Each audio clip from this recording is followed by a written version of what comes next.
কিছু মানুষ আছে যারা আপনার খুব কাছাকাছি থাকে কিন্তু আপনাকে নিয়ে ভীষণ হিংসে করে।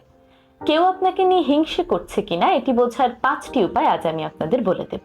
মিলিয়ে দেখুন। 1 নম্বর, আপনার অর্জনকে তুচ্ছ তাচ্ছিল্য করা বা ছোট করে দেখানো। আপনার কোনো সাফল্যে কেউ যদি প্রশংসা করার বদলে আপনার সে অর্জনকে তুচ্ছ তাচ্ছিল্য করে, ছোট করে দেখায়, তবে সেটি হিংসের প্রথম লক্ষণ। এই মানুষগুলো আপনার কঠোর পরিশ্রমকে ভাগ্য বা সুযোগ বলে চালিয়ে দিতে পারে।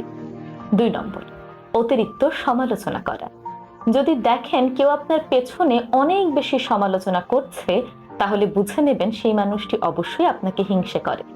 তিনি আপনাকে হিংসে করে এবং আপনার মতো জীবনে সফলতা অর্জন করতে পারছে না, কিংবা আপনি এমন কিছু পেয়েছেন যা তিনি পাননি, যার কারণেই তিনি আপনাকে নিয়ে হিংসে করেন এবং আপনার পেছনে আপনার নামে কুৎসা রটান।